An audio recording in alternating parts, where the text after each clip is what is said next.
Assalamualaikum warahmatullahi wabarakatuh. Perkenalkan, nama saya Mira Rizkyani, asal dari SMA Negeri 1 Janapria. Kali ini saya akan mendongengkan sebuah cerita rakyat Datu Brenge dengan judul Pecel Maut.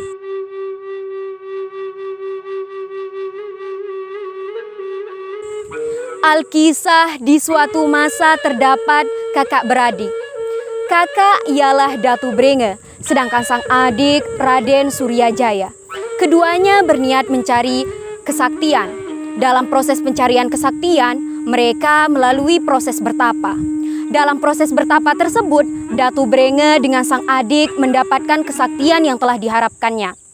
Datu Brenge mendapatkan kesaktian minyak sakti, sedangkan sang adik mendapatkan kesaktian ilmu kekebalan. Di suatu saat, Datu Brenge ingin mencoba kesaktian yang telah didapatkan sebelumnya. Hingga dia menyuruh sang adik untuk memotong tangannya. Sang adik pun mengikuti keinginan sang kakak. Setelah terpotong, tangan Datu Brenge segera diolesi dengan minyak sakti yang telah didapatkan sebelumnya. Anehnya, bagian yang terpotong itu dapat tersambung kembali. Sang kakak pun akhirnya menyuruh sang adik untuk memotong di bagian tubuh yang lain. Sang adik pun mengikuti keinginan sang kakak. Setelah terpotong, lagi-lagi seperti sebelumnya. Bagian yang terpotong itu segera diolesi dengan minyak sakti dan dapat tersambung kembali. Hingga tibalah pada permintaan terakhir sang kakak. "Wahai Adinda, inilah permintaan terakhirku. Aku perintahkan engkau untuk memenggal leherku." "Hah, memenggal leher? Rasanya saya tidak mungkin melakukan itu." Mendengar permintaan sang kakak, sang adik enggan untuk melakukannya. Akan tetapi, Datu Brenge memaksa terus-menerus. Karena enggan untuk menolak, akhirnya sang adik mengikuti keinginan sang kakak. Setelah terpenggal kepala Datu Brenge, akhirnya tiba-tiba datanglah sebuah angin yang begitu kencang. Angin tersebut menghanyutkan kepala Datu Brenge.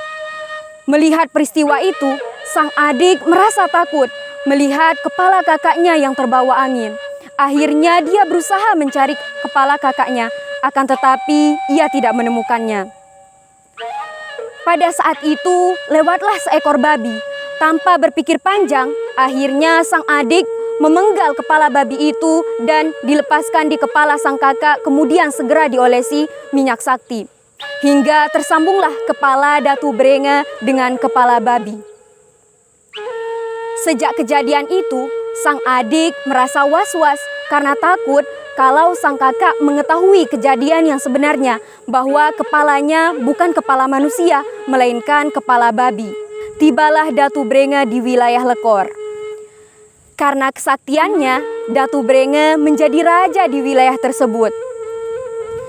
Hingga pada suatu saat, pembantu kerajaan sedang memotong sayuran yang akan disiapkan kepada raja.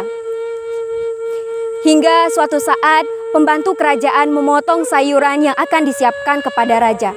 Pada saat proses pemotongan, tanpa sengaja, pembantu kerajaan menggiris tangannya hingga keluarlah darah. Darah tersebut bercampur dengan masakan yang akan diberikan kepada Datu Brenge. Pada saat Datu Brenge memakan masakan tersebut, dia keheranan. Kok masakan yang dia makan kali ini lebih enak dari masakan sebelumnya?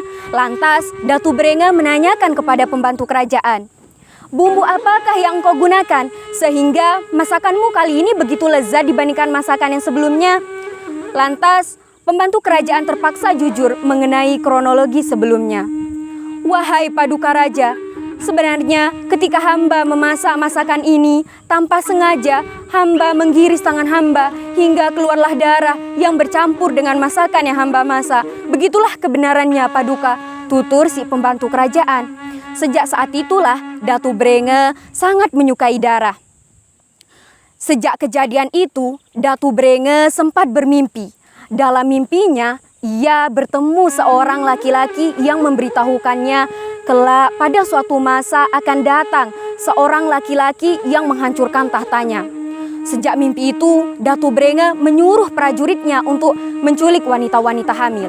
Wanita-wanita hamil itu akan diadu sampai terbunuh. Adapun teknik pengaduannya ialah dengan cara mengikatkan taji di kedua wanita hamil lalu diayunkan hingga saling tusuk-menusuk sampai meninggal. Wanita hamil yang diayunkan tersebut dan menghasilkan darah itu ditampung di sebuah telaga. Telaga itu bernama Telaga Berdarah. Tujuan penampungan darah tersebut tak lain ialah sebagai pelezat makanan sang raja. Bosan dengan kejahatan sang raja, akhirnya masyarakat berusaha membunuh sang raja. Akan tetapi ia selalu gagal karena kesaktian sang raja. Pada saat itu, tokoh masyarakat mengundang Datu Brenge untuk datang di acara makan pelecing. Kala itu, Datu Brenge sangat menyukai pelecing yang dibumbui oleh darah. Hingga tokoh masyarakat menyiapkan makanan yang disukai beliau tersebut. Tibalah di hari H acara. Datu Brenge dipersilahkan duduk di beruga yang sudah dilubangi tanpa sepengetahuannya. Pada kali itu, sang raja sedang makan pelecing dengan cara menada. Tanpa sepengetahuannya, raja didorong oleh masyarakat hingga terjatuh ke lubang tersebut. Hingga raja pun masuk ke lubang tersebut dan akhirnya dilempari batu bata oleh masyarakat. Keesokan harinya, masyarakat mencari mayat Datu Brenge. Akan tetapi, mayat tersebut tidak ditemukan.